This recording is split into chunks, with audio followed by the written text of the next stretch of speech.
So while nagpapahinga yung ating chef na isusunod natin ay yun nga, at least nakunan natin no yung ating lecturer na nauna, pero kung may time pa tayo pabalikin natin para masulit, no? Ginanan to kuha na ta ba? Gabitin ta. Minsan kasi nakakabitin talaga itong pag-aaral natin sa Islam. Lalong-lalo na, every Saturday lang tayo nandito at minsanan lang din tayo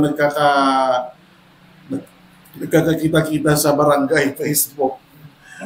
So, yun nga, no? Inshallah subhanahu wa ta'ala, at least makuna natin ng konting highlights yung mga binanggit ni Sulod Konya.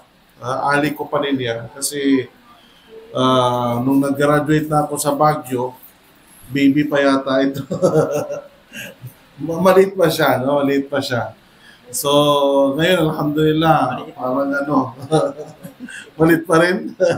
Malit pa rin. Pero yung ilmo niya, mashallah, nakita nyo naman na talagang isa siya sa mga kinikilala natin ngayon sa mga ulama natin na nandito ngayon. So, ang point natin dito is, katulad ka ng binanggit niya kanina, na gusto kong bigyan pansin, na binanggit ng Propeta Muhammad sallallahu alaihi wasallam na may mga bagay na pagsisisihan natin kasi nalugi tayo.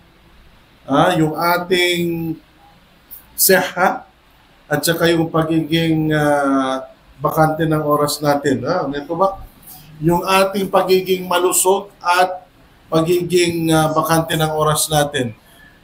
Kahapon kasi, actually Friday, or nung Thursday pa lang, nakarelate ako sa sinabi niya kasi sumasakit yung gallstone ko. Meron ako gallstone, no?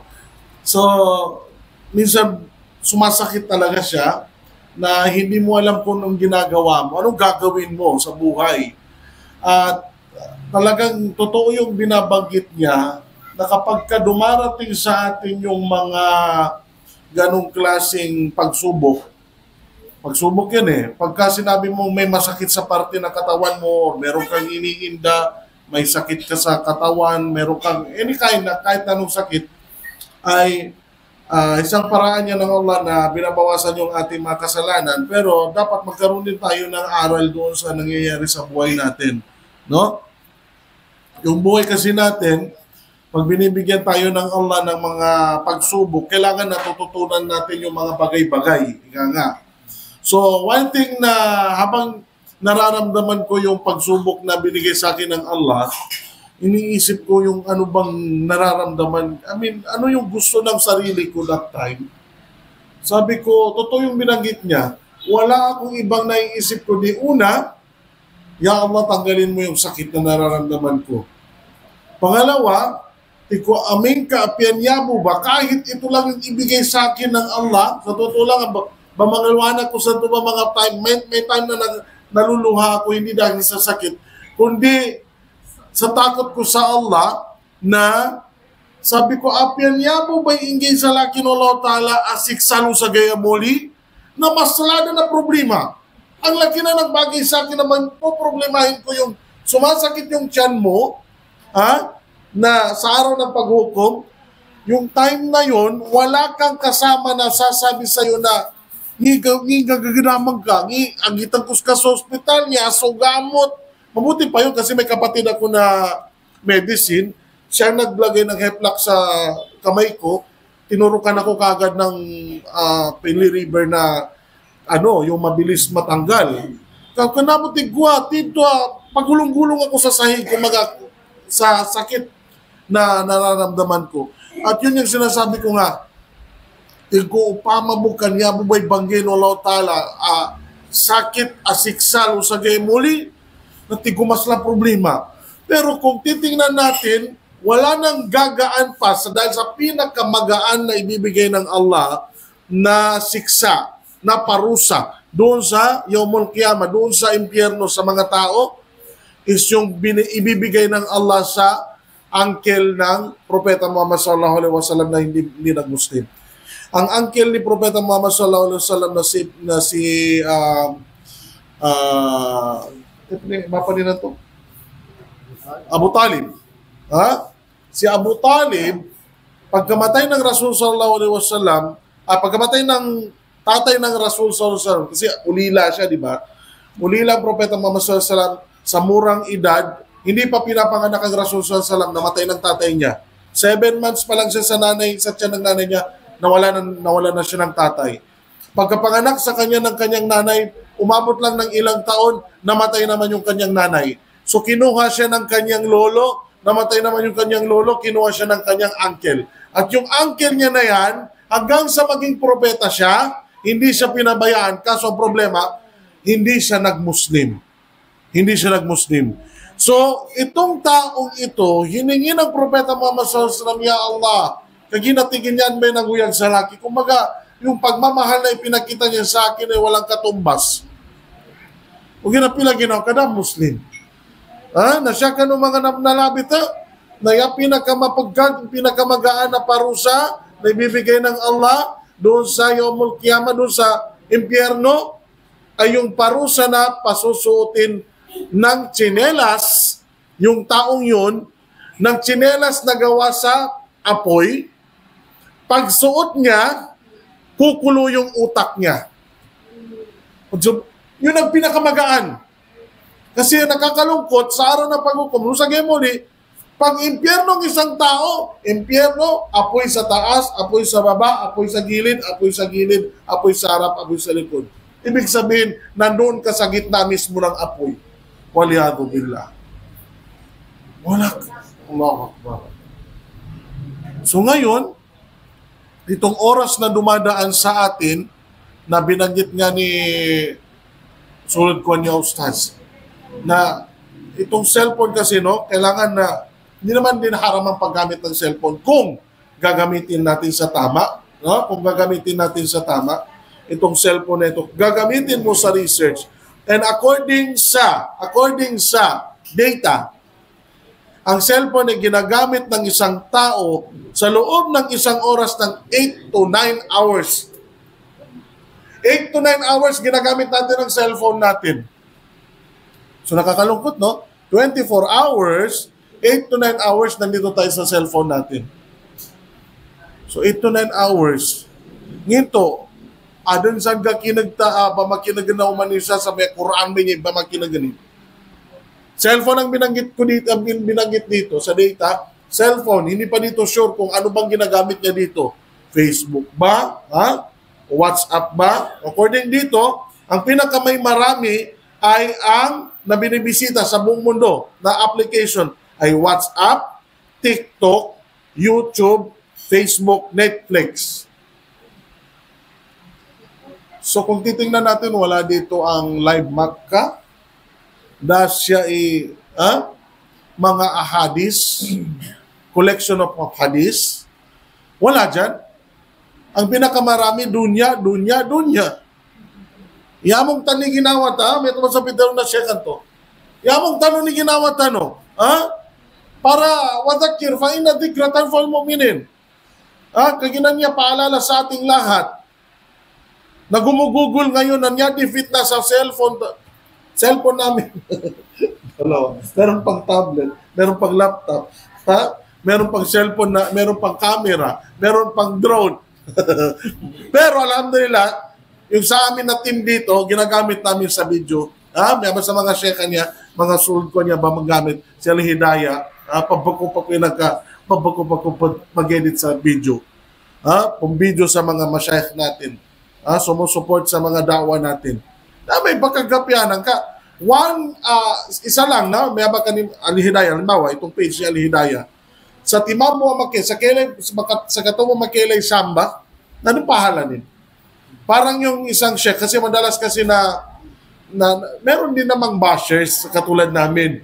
May hangin ang base kapag dagal ka nung babagilay sa Facebook ka nun, pakitang tao, da ikhlaso. Di ka nung ba mag-ikhlas, kaya babagilay nung sa cellphone. So, wag nating husgahan. Okay? Ilan mo yung kaibigan ko na si Abu Zaina, kasama ko sa Jakarta, Indonesia, nag-aral pa kami sa Jamiatul Imam. Ngayon, nagdadawa na siya sa Bacolod, kung hindi ako nagkakamali. and then ginagamit niya rin ang Facebook niya. May dumating sa kanya, tingin, brother, gusto kong magbalik Islam. Tingin, okay, pero gusto kong itanong sa'yo, saan mo nalaman ng Islam? Tingin, nakikita ko kayo sa Facebook. Sinusubaybayan ko kayo sa Facebook. Ano ba sa Facebook? Bagilay sa Facebook. So ilan pa sa katulad nila ang nanonood ng, ang dami. Actually, siya po sa Facebook kanya na manakli bagilay. Kada tunan, kagad sumbak ko sana, pagkumusa ko rin, Ustads, followers mo ko. Nanonood kami every Saturday. Kagaya, ano mo na sumbak ko sa town? Meron din ako na, kagad sumbak ko, Ustads. Nung ka din so driver, habal-habal, nung ka din so driver, jeep, apian, ano to, lusa na abaw na nagkansong Ustads. Nangalukalit na nawagin sa laki. Paglingon ko ganun, sabi niya si Ustads nga ito. Magtaga na abaw. Ganun din nung pumunta kami, napanutog ko siya last. Pumunta kami ng north, somewhere dyan sa, nadaanan namin sa pagitan ng papunta ng SND. Sultan Naga di Maporo. Hindi ko na-expect, kumakain kami sa isang kainan. Then nag-approach sila. And then sinabi nila, Ustads, di ba ikaw yung napapanood namin sa Al-Hidayah? Sabi ko ay, si Ustads Jan Arif yan tingin sa kataon to. Si Ustads Jan Arif yan tingin. So, pero hindi natin ini-expect yung dawa natin sa Facebook umaabot na doon. Anong point natin dito? Yung time natin, yung gadget natin, di ba nabanggit kanina, doon sa araw ng paghukom, tatanungin tayo sa mga kayamanan natin sa dalawang bagay. Unang itatanong sa'yo, saan mo nakuha yung pera mo? Saan mo nakuha yung pinambili mo ng iPhone? Saan mo nakuha yung pinambili mo ng sasakyan? Lahat ng drone. Saan mo nakuha yung mga pera na yan? Saan mo? Doon ka na pantiyali? Lahat ng yan, kahit sintapos. Medyo kinakabahan ako dito, no? Kasi talagang kasi, biro niyo ang binanggit ng Allah, famay ya'mal mithqala darratin khayran yara. Sino gumawa ng singliit ng alikabok na kabutihan, ipapakita sa iyo ng Allah. At sino man ang gumawa ng singliit lang ng alikabok na kasamaan, ipapakita rin sa iyo ng Allah. Kaya walang sintabo na dumadaan sa wallet mo na hindi itatanong sa iyo ng Allah. At ang pangalawang tanong, no ng kaginasto. Sabi abo, manakli kawasa, na kanayan yung paggastuhan ni Mayaba, kanayan paggastuhan ni Masjid, kanayan paggastuhan ni Madrasa, kanayan paggastuhan ni, kanayan paggastuhan ni Agama, kayanin paggastuhan na kadudunyay, mamasyal dito, pumupunta sa kasino, ano nantunas kanin po ni pagpondo sa mga pasugalan. Ano to sa kanin po ni pagpondo sa mga kapagpustahan, sa mga kamaasyatan, sa mga dakatagan ni nagagula sa dunya. Ano to sa kanimpan? Siya pa yung nangunguna doon na magbigay ng pondo kasi marami siyang pera, pero hindi niya binibigyan ang Islam. Pero binibigyan niya dito ay ang makamundong bagay na minsan nagluluklok sa kanya sa impyerno. Waliyadu billah. So maraming ganyan. Kaya magpasalamat tayo kung halimbawa yung pera natin na magagastos natin sa Islam. Inshallah ta'ala. Katulad na halimbawa, meron tayong brother ngayon na nandito na papasok sa isang madrasa na nangangailangan ng 9,000 pesos para doon sa kanyang pag-starting. Soledad, na kung gusto, sinong gusto magbigay ng sadaka, pwede siyang kumontak sa amin, pwede siyang kumontak sa akin para may pabot natin sa kanya. Pwede magbigay ng kahit na magkano. Hindi ko na may mention yung pangalan, pero sure na sure, inshallah, aabot itong kung gusto nyo magsadaka, mention, ano nyo lang ako ngayon kasi malapit na yung kanyang pagpasok sa isang madrasa. No? Kung sino gusto magbigay ng sadaka, konting tulong, ibigay niya. Sinangangailangan ito na 9,000 na inshallah makakabot sa kanya. At lahat ng tao dito ay kung ikaw ay may ginastos doon sa taong nag-aral, kanamatag inan lumudop sa surga, yan yung tabi na Panginoon doon, sumitabang sa laki. Pinansama pa, no, Allah Ta'ala, sa mga tamong kilansa, makapangagya ko. Kaya mga sunod tanong niya, mga agina, kung gusto nyo mag-scholar kayo ng isang hafiz, dami natin mga kilalang mga hafiz na mga bata na halos walang ginagastos. Kung magkano yung ginagastos mo, limawa, kung magmi-milk tea ka everyday ng 100, ting kabawasan ko muna yung pang-milk tea ko, kaya siya ko muna sa panggastosan ko niya bangagi sa kitab. Napakaganda, malaking bagay yan sa kanila, no? So alhamdulillah, ilagay natin sa ating mga puso't isipan at ilagay natin sa gawa yung mga naririnig natin. Kaya po man nandun sa utak tano di tabunggulan, may ito ba na nabanggit ni Ustaz kanina, langon tano adan ilmo. Lahat tayo may knowledge. Magkakaiba-iba lang ng level. At ang sure dito na itatanong sa atin sa kabilang buhay kung saan natin ito nagamit. So makinig tayo ng mabuti, inshallah subhanahu wa ta'ala, at ibibigay na natin itong susunod na ating lecturer, no? Inshallah subhanahu wa ta'ala. Pakinggan ninyo, ako sinusubaybayan ko rin ito sa Facebook. Si Ustaz Johari Matabalaw. Palitafadal. Istiyada to mashkura. Balik ka na naman.